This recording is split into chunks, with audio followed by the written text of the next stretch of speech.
ये कहानी है एक स्पाइडर की जिसका नाम था अनानसी। और इस कहानी में अनानसी के साथ है कुछ क्रो यानी कि कौवे और क्रोकोडाइल्स। पता है कहानी में क्या होता है?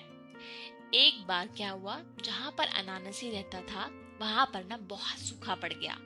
मतलब बारिश नहीं हुई, पानी बहुत कम था, जिसकी वजह से जितने भी पेड़ पौधे थे वो सारे सूख गए और खाने के लिए धीरे धीरे सब चीजें खत्म होने लग गई।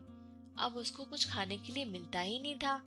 तो अनानसी ने देखा कि जब चारों तरफ खाने के लिए चीजें कम होती जा रही हैं, लेकिन ये जो क्रू है ना, ये कहीं जाते हैं और कुछ मुंह में भर के लाते हैं, एक जगह पे इकट्ठे करते हैं और फिर आराम से खाते हैं। ये क्या लाते हैं? उसने पीछा किया और देखा कि सारे कौवे उड़कर एक पेड़ के ऊपर जाते हैं और वो पेड़ है एक छोटी सी नदी के बिल्कुल बीचों बीच। थोड़ा बहुत जहाँ पे पानी है, लेकिन पेड़ बहुत अच्छा है। उस पेड़ तक पहुंचने के लिए तो उड़ने की जरूरत पड़ेगी और अनानसी के पंख नहीं है, तो अनानसी उन फ्रूट्स को नहीं खा सकता। उसने एक आइडिया सोचा। उसने सोचा क्यों ना मैं ट्रिक से कौवों से ही ले लेता हूँ फ्रूट। तो उसने एक मिट्टी का टूटा हुआ पॉट लिया हाथ में, और जब कौवे अपने सारे फ्रूट एक जगह पे इकट्ठे कर रहे थे तो उनके पास गया और बोला कि मुझे तुम्हारी ना हेल्प की जरूरत है। क्या तुम थोड़ा सा मुझे कोयला या कुछ ऐसी चीज लाकर दोगे जिससे मैं आग जला पाऊं और अपना खाना पका पाऊं? तो कौवे ने बोला, तुम अपना खाना खुद बनाओगे? अनानासी स्पाइडर ने बोला, हाँ, मैं अपना खाना खुद बनाऊंगा अगर तुम मुझे कहीं से कोयला ला दो और या फिर कोई फायर या आग ला दो। तो कौवों ने बोला, ठीक है, हम तुम्हारी हेल्प करेंगे। और फिर कौवे उड़कर गए कोयला ढूंढने के लिए। जब कौवे उड़कर जा रहे थे तो पीछे से अनानसी ने थोड़े से फ्रूट्स खा लिए। लौटने पर सारे कौवों को ये बात पता चल गई कि अनानसी ने पीछे से फ्रूट्स खाए हैं। उन्होंने अनानसी पे बहुत गुस्सा किया, पर अनानसी स्पाइडर बोला कि मुझे बहुत जोर से भूख लग रही थी और मेरे पास कुछ था नहीं, तुम बताओ मैं क्या करूं? तो कौवे ने बोला, ओ सॉरी, हमें पता नहीं था कि तुम्हारे पास खाने के लिए कुछ भी नहीं बचा है। तुम बताओ हम तुम्हारी क्या हेल्प कर सकते हैं? तो अनानसी स्पाइडर ने बोला, तुम ये फ्रूट जहाँ से लाते हो ना, तो मुझे वो जगह बता दो, मैं वहीं पे जाकर के ले लूंगा। तो कौवे ने बोला कि वो जो थोड़ी बहुत नदी बची है ना, उसके बीच में एक पेड़ है, हम वहां पर उड़कर जाते हैं और फ्रूट ले लेते हैं। तो अनानसी ने कहा, तुम मेरी हेल्प कर दो, मुझे उस पेड़ तक पहुंचा दो, तो मैं मेरे लिए भी फ्रूट ले लूंगा। कौओं ने हाँ कर दी। सारे कौओं ने क्या किया, अपने थोड़े थोड़े कुछ पंख निकाले और अनानसी के पैरों पे चिपका दिए। और फिर एक एक कौवे ने उसकी एक एक टांग पकड़ी और उसको उड़ाकर ले चले। कहाँ पर? उस पेड़ के पास। और फिर उस पेड़ के ऊपर अनानसी स्पाइडर पहुंच गया।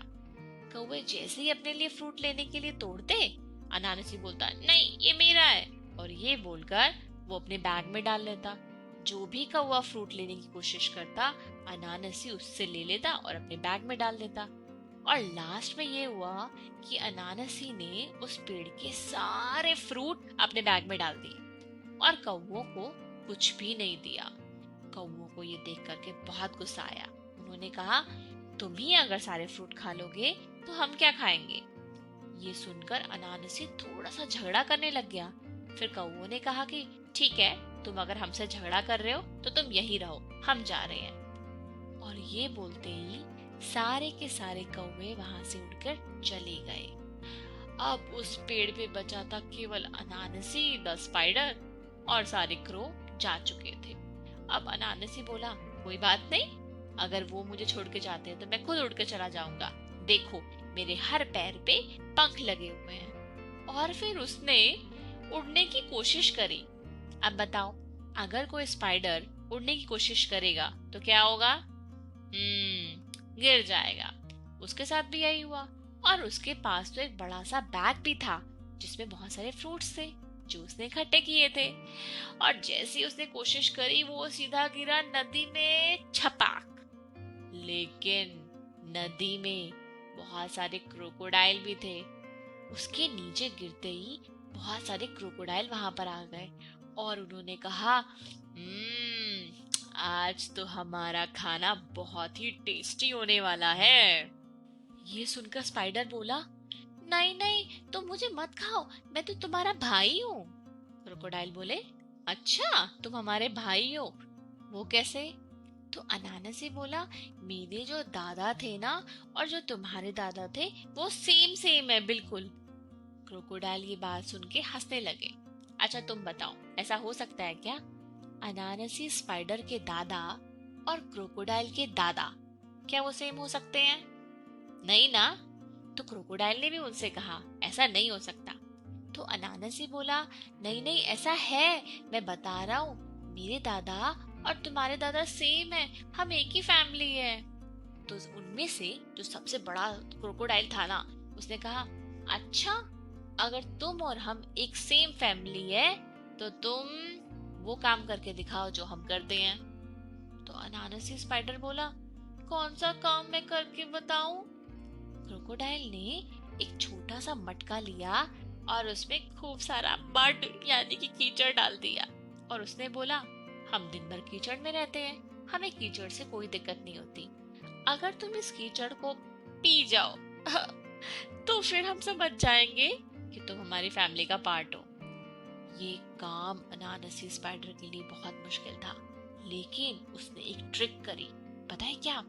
उसने क्या किया, मटके के नीचे थोड़ा सा छेद कर दिया जिसमें से वो मड टपकने लगा, टप टप टप। और ये बात क्रोकोडाइल्स को पता नहीं चली, वो बस प्रिटेंड करता रहा कि वो मड पी रहा है, पर सारा मड तो नीचे से टपक रहा था और धीरे धीरे धीरे पूरा मटका वो खाली हो गया। उसने बोला, ये देखो देखो, मैंने खत्म कर लिया, अब बताओ मेरे दादा और तुम्हारे दादा सेम हुए ना? उनमें से बड़े वाले स्पाइडर को थोड़ा सा शक हुआ। उसने कहा, नहीं, अभी भी मैं मानने को तैयार नहीं हूँ कि हम सेम फैमिली है।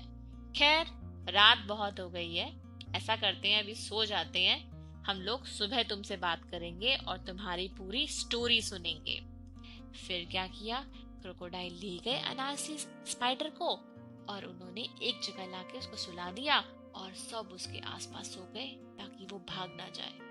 अब अनानासी स्पाइडर को नींद ही नहीं आ रही थी, वो क्या करे, कैसे तैसे अपनी जान तो बचानी थी ना। बीच रात में वो उठा और उसने एक स्पाइडर को उठाया। उसने कहा कि मैं ना पूरी कहानी सुनाने के लिए तैयार हूँ, लेकिन कहानी सुनाने के लिए ना मुझे मेरी वाइफ और मेरे बच्चों की हेल्प चाहिए। एक बार तुम मुझे मेरी वाइफ और बच्चों से मिलवा दो, उसके बाद मैं सारी कहानी सुना दूंगा, लेकिन शोर मत मचाना, बाकी क्रोकोडाइल उठ जाएंगे, तुम मेरी हेल्प कर दो। तो उस क्रोकोडाइल ने हेल्प करने के लिए हाँ कह दी। वो अनानासी को अपनी पीठ पर बिठा के ले गया जहाँ पर भी वो बोल रहा था। चलते चलते जब देखा अनानासी ने एक किनारा आ गया है जहाँ से वो उतर सकता था, उसने बोला, बस मुझे यहीं पे छोड़ दो। फिर क्रोकोडाइल ने अनानासी को नदी के उस किनारे पे छोड़ दिया और अनानासी बोला कि रुको, तुम यहीं पे मेरा वेट करो, मैं एक बार अपनी वाइफ और अपने बच्चों से मिलकर आता हूँ। ये बोलकर अनानासी वहां से भाग गया और क्रोकोडाइल वेट करता रहा। वो अंदर घुसा पानी में, थोड़ी देर वेट करी, फिर थोड़ा सी आगे बाहर निकाली और देखता अभी तक नहीं आया। फिर वेट किया, अभी तक नहीं आया। और अनानासी, सोचो सोचो कहाँ पे गया होगा? वो तो भाग गया ना, उसकी तो ट्रिक थी। और बेचारा क्रोकोडाइल वहीं पे उसका इंतजार करता रहा। इस कहानी से कुछ लोग ये भी कहते हैं कि क्रोकोडाइल जो पानी के अंदर बैठा रहता है ना और बीच बीच में आंखें निकाल के देखता है, एक्चुअली वो अनानासी का ही वेट कर रहा होता है। और धीरे धीरे बिहेवियर सारे क्रोकोडाइल में आने लग गया और सारे क्रोकोडाइल पानी के अंदर रहते हैं थोड़ी देर, फिर बाहर निकल के देखते हैं, फिर रहते हैं, फिर बाहर निकल के देखते हैं। खैर अनानासी ने तो अपनी ट्रिक करके अपनी जान बचा ली थी, लेकिन मुझे ये समझ नहीं आया कि जान बचाने के लिए जो उसने 2 बार ट्रिक यूज की थी ना, वो सही थी कि नहीं थी? तुम्हें क्या लगता है, ऐसा करना चाहिए क्या? या फिर अगर वो ट्रिक नहीं करता तो फिर क्या करता और किस तरीके से वो अपनी जान बचा सकता था।